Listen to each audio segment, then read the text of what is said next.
तर एउटा कुरा तपाईँ हामी सबैले के बुझ्नु पर्यो भन्दाखेरि प्रतिनिधि सभामा गएर प्रधानमन्त्रीले आफ्नो पार्टीभित्रको जुन कचमच छ, जुन व्यवस्थापन गर्न नसकेको छ, त्यो चाहिँ मिलाउन नसकेको कारणले गर्दाखेरि म फेरि पनि मेरो चाहिँ बहुमत प्रतिनिधि सभामा छ भनेर उहाँले चाहिँ प्रमाणित गर्नुपर्ने विधि सम्मत तवरको चाहिँ बाटोमा चाहिँ हिँड्नु पर्नेमा उहाँ चाहिँ प्रतिनिधि सभालाई चाहिँ छलेर भङ्ग गरेर अनि चाहिँ निर्वाचन गर्छु भन्छ। जनताले चुनेर पठाएका प्रतिनिधिहरूको यो प्रतिनिधि सभामा प्रधानमन्त्री चाहिँ फेस गर्न नसक्ने साहस छैन, आफ्नो चाहिँ बहुमत देखाउनको लागि, प्रस्तुत गर्नको लागि। अनि उहाँ चाहिँ जनतामा चाहिँ गएर उहाँले चाहिँ चुनाव गराउँछु भनेर चाहिँ सबैले चाहिँ छक्काएर चाहिँ हुन्छ। यो कुरा के हो भन्दाखेरि तपाईँ हामी सबैले एउटा कुरा के राम्रोसँग चाहिँ बुझ्नु पर्यो भन्दा यो चुनाव गराउनलाई चाहिँ गरेकै होइन, यो त आफू अझ ताराशाही बन्न, यो चाहिँ जनवादी केन्द्रीयता चाहिँ लाद्नको लागि, यो चाहिँ सर्वसत्तावादी शासन कस्तो हुन्छ कम्युनिस्टहरूको भनेर चाहिँ फेरि देखाउनुको लागि यो चाहिँ केपी ओलीले यो चाहिँ प्रतिनिधि सभालाई चाहिँ भङ्ग गरेको छ। यो अब फेरि पनि कुरा आउँछ अब चाहिँ सम्मानित सर्वोच्च अदालतमा र चाहिँ त्यसमा चाहिँ जुन भनौँ न अब चाहिँ हाम्रो चाहिँ यो कन्स्टिट्युसनल कोर्टमा चाहिँ गइरहेको छ, यो चाहिँ अवैधानिक छ कि के हो भन्ने कुरा त्यसमा चाहिँ बहस चलिरहेको छ। तपाईँहरूले चाहिँ सुन्नुभयो होला, यो चाहिँ सरकारको तर्फबाट महान्यायाधिवक्ताले चाहिँ प्रतिनिधित्व गरेर त्यहाँ वकालत गर्दाखेरि हुन त उहाँ पनि पहिला चाहिँ हामीसँगै यो चाहिँ संविधान सभामा संविधानको ड्राफ्टिङमा काम गरेको व्यक्ति हो। अब महान्यायाधिवक्ता के भन्छ भन्दाखेरि प्रधानमन्त्रीसँग यो चाहिँ प्रतिनिधि सभा भङ्ग गर्ने अधिकारै छैन भनेर भन्छ। तर उहाँको बाध्यता के रहेछ त भन्दाखेरि ओली सरकारको यो महान्यायाधिवक्ता भएको कारणले गर्दाखेरि म यहाँ चाहिँ सरकारको तर्फबाट चाहिँ म उभिरहेको कारणले गर्दाखेरि मैले डिफेन्ड गर्नुपर्ने भएको मात्रै हो भनेर भन्छ। यो कुरा के कस्तो छ भन्दाखेरि ओली स्वयं आफैले चाहिँ भनिरहेको छ, यो चाहिँ मैले चाहिँ राजनीतिक निर्णय गरेको छु भनेर भन्छ। अनि चाहिँ के हो भन्दाखेरि महान्यायाधिवक्ता पनि भन्छ यो चाहिँ कस्तो भन्दाखेरि यो चाहिँ बहुमत प्राप्त गरेको प्रधानमन्त्रीले यो चाहिँ प्रतिनिधि सभालाई चाहिँ भङ्ग गर्नै पाइँदैन भनेर चाहिँ स्पष्टसँग चाहिँ लेखेको सबैले चाहिँ भनिरहेको छ। प्रधानमन्त्री स्वयं भन्छ यो चाहिँ सर्वोच्चको कुरा हो र भनेर भन्छ। तर कुरा के हो भन्दाखेरि तपाईँ हामी सबैले बुझ्नुपर्ने यो हामीले चाहिँ यो चाहिँ जुन संविधान ड्राफ्ट गर्दाखेरि र संविधान जारी गर्दाखेरि यो सङ्घीय लोकतान्त्रिक गणतन्त्रात्मक समावेशी जुन संविधान यो कम्युनिस्टले चाहिँ जारी गर्न नसकेको संविधानलाई काङ्ग्रेसकै नेतृत्वमा हामीले चाहिँ दोस्रो संविधान सभापछि हामीले चाहिँ जारी गरेको संविधान हो। र यो संविधानको यसको चाहिँ विशेषता के हो त भन्दाखेरि यो चाहिँ शक्ति सन्तुलनको यो चेक एन्ड ब्यालेन्सको यो चाहिँ व्यवस्थापिका कार्यपालिका र न्यायपालिका माथि यो चाहिँ चेक एन्ड ब्यालेन्स गर्ने, सन्तुलन गर्ने, नियन्त्रण गर्ने यो मेकानिजमबाट चाहिँ यो चाहिँ कन्स्टिट्युसन चाहिँ आएको हो। कार्यपालिकाको प्रमुख यो चाहिँ प्रधानमन्त्रीले यो चाहिँ व्यवस्थापिकालाई चाहिँ भङ्ग गर्ने अधिकारै छैन र चाहिँ त्यसलाई चाहिँ अब चेक गर्नुको लागि फेरि चाहिँ यो असंवैधानिक हो भनेर भन्नुको लागि कसको जिम्मेदारी हो त भन्दाखेरि यो चाहिँ न्यायपालिकाको हो, न्यायालयको हो। अब कुरा के आउँछ भन्दाखेरि कार्यपालिकाको प्रमुखले प्रधानमन्त्रीले आफ्नो चाहिँ जिम्मेदारी वहन गरेन, विधिको शासन अनुसार नियमपूर्वक नचलेको खण्डमा त्यसलाई फेरि चाहिँ र यो जुन व्यवस्थापिका संसद जुन भङ्ग गरेको छ त्यसलाई चेक गर्नुको लागि अब चाहिँ जिम्मेदारी कसको निकाय कुन निकायमा गएको छ त भन्दाखेरि अहिले चाहिँ न्यायपालिकाको उसमा चाहिँ गएको छ, सर्वोच्चमा गएको छ। र जिम्मेदारी जसरी पोलिटिकल पार्टिजहरूले नेपाल कम्युनिस्ट पार्टीकै एक थरीले यो चाहिँ असंवैधानिक छ भनेर त भनिरहेकै छ नि त। त्यति मात्रै नभइकन यो चाहिँ पूर्व प्रधान न्यायाधीशज्यूहरूदेखि लिएर यो चाहिँ जुन सामाजिक यो चाहिँ अभियन्ताहरूदेखि लिएर नागरिक समाजका अब सबैले चाहिँ यो चाहिँ जुन पौष 5 गते जुन उठाएको कदम हो त्यो कदम चाहिँ असंवैधानिक हो, यो अलोकतान्त्रिक हो भनेर त सबैले चाहिँ भनिरहेको छ नि त। त्यसमा पनि नेपाली कांग्रेसले विशेष गरेर यो अहिलेको यो चाहिँ जुन पौष 5 गतेको असंवैधानिक अलोकतान्त्रिक जुन कदम हो त्यो कदमलाई चाहिँ सच्याउनु पर्छ भनेर चाहिँ नेपाली कांग्रेस पार्टी अगाडि चाहिँ सडकमा आएर अहिले चाहिँ यो अहिलेको यो चाहिँ अलोकतान्त्रिक यो चाहिँ जुन असंवैधानिक कदम हो त्यसको विरुद्धमा हामी चाहिँ अगाडि चाहिँ बढिरहेका छौँ। कुरा तपाईँ हामी सबैले चाहिँ बुझ्नुपर्ने के हो भन्दाखेरि अब आज 19 गतेकै दिन हो।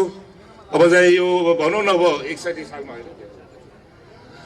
अब ज्ञानेन्द्रले चाहिँ टेक ओभर गर्दाखेरि पनि आजकै दिन परेछ फेरि यो 19 गते मानौँ कि अब चाहिँ 240 कि अब चाहिँ अर्को 440 वर्ष अब यहाँ चाहिँ शाही शासन चाहिँ चल्छ भनेर चाहिँ स्टेटमेन्ट दियो।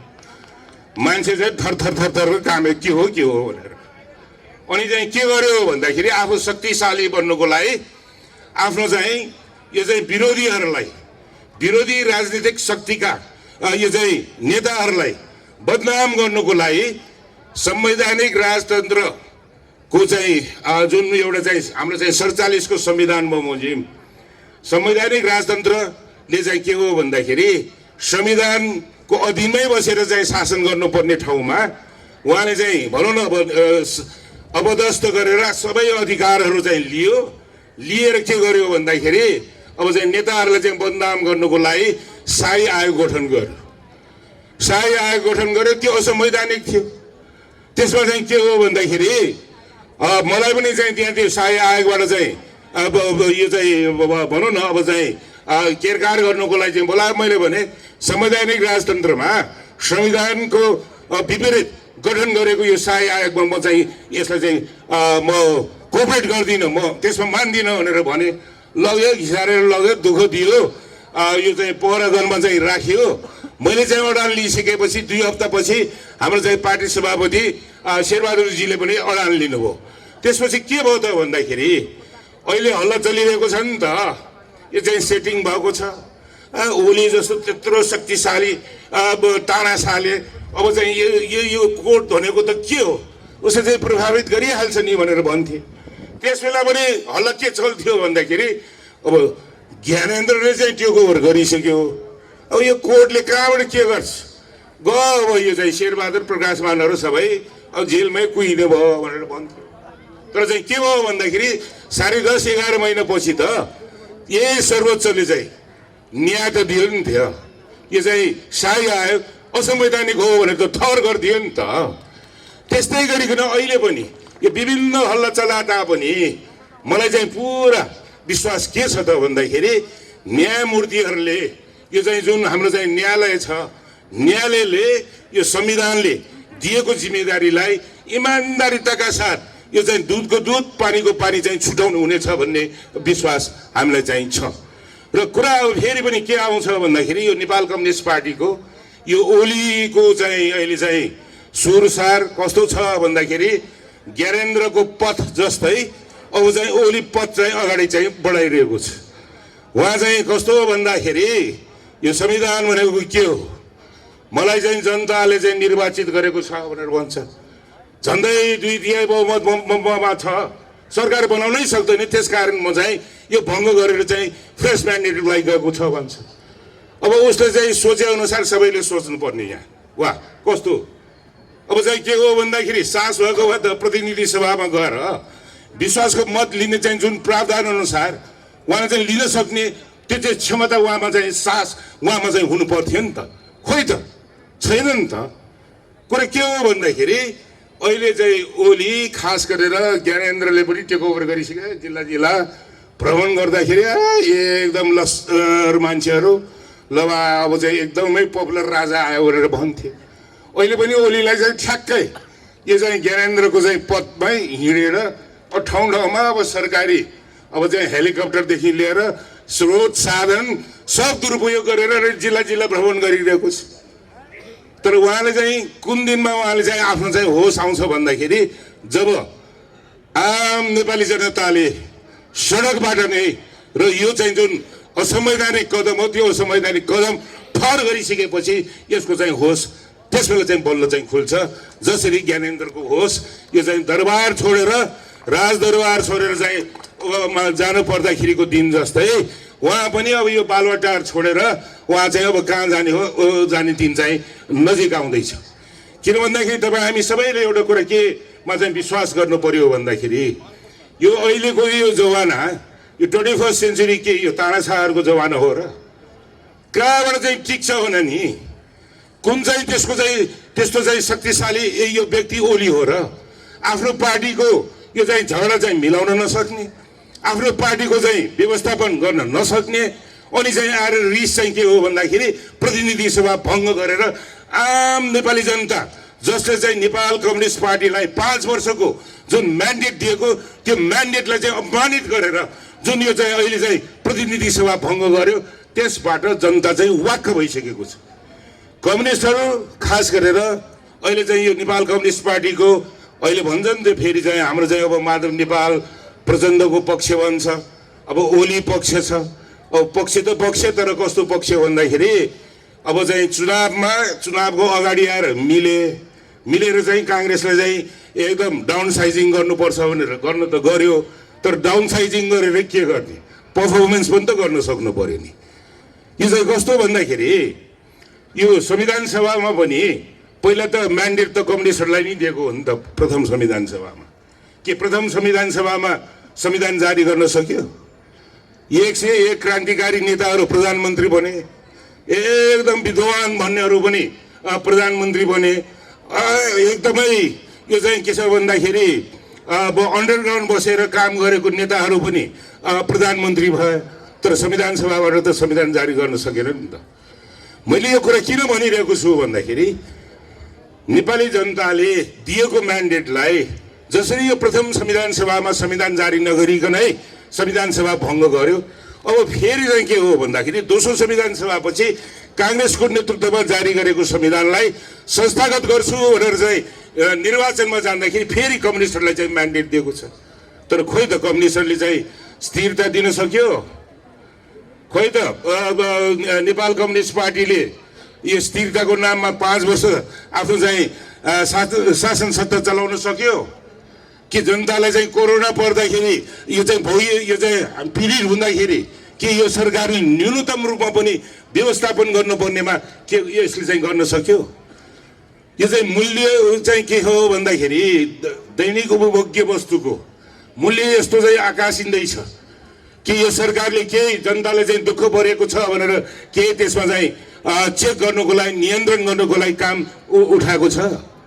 यो सरकार त खास के हो भन्दाखेरि जनताको मतबाट सत्तामा चाहिँ जाने, सत्तामा गइसकेपछि राज्यको साधन स्रोतहरू दुरुपयोग गर्ने, यो चाहिँ सबै यो चाहिँ राजस्व चाहिँ यो चाहिँ नेपाल कम्युनिस्ट पार्टी र उसका चाहिँ आसेपासेहरूलाई मात्रै यो चाहिँ खर्च गर्ने दिने गरिकन गरेको कारणले गर्दाखेरि यो जनताको पक्षमा बिल्कुल छँदै छैन र जनताले दिएको म्यान्डेट अनुसार यसले चाहिँ कहिले पनि काम गर्न सक्दैन भन्ने कुरा अहिले यो चाहिँ फेरि यो झन्डै 2/3 बहुमत प्राप्त गरेको नेपाल कम्युनिस्ट पार्टीले खोइ त गर्न सकेन नि त काम। यसमा हामी सबैले चाहिँ के बुझ्नु पर्यो भन्दाखेरि नेपाल कम्युनिस्ट पार्टी यो खास गरेर नाम मात्रै नेपाल कम्युनिस्ट पार्टी र चाहिँ सबैले आजकल त भन्छन् त कम्युनिस्ट त के यो कमाउनिस्ट हो यो भनेर भन्छ, त्यही हो कमाउनिस्ट।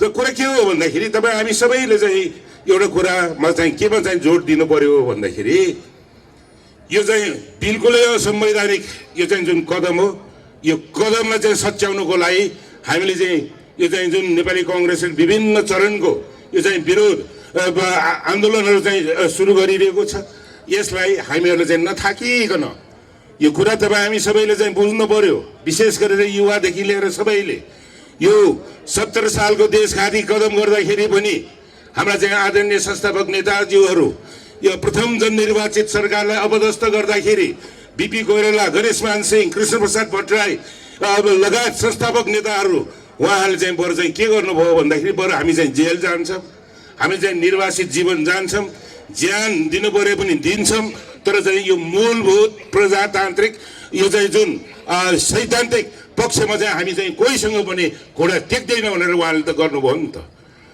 यो कुरा पनि के हो भन्दाखेरि जसरी 17 सालमा यो चाहिँ कु गर्यो त्यस्तै गरिकन अहिले चाहिँ यो ओली सरकारले पनि त संविधानमाथि त कु गरेकै हो नि त।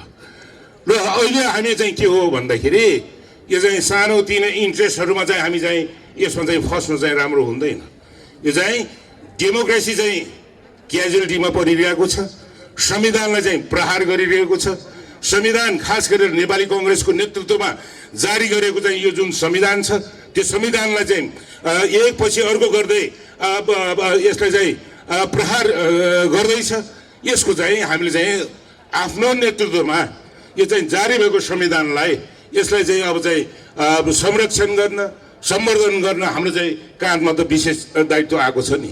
त्यो कारणले गर्दाखेरि त्यसमा हामीहरूले यो चाहिँ नहडबडाइकन यो चाहिँ अब धेरै दिन टिक्नेवाला छैन। किन भन्दाखेरि यो ओलीले एकपछि अर्को गर्दै जुन गर्नै नहुने कामहरू चाहिँ तमाम चाहिँ गरिसकेको छ। र यो कसरी चाहिँ टिक्छ?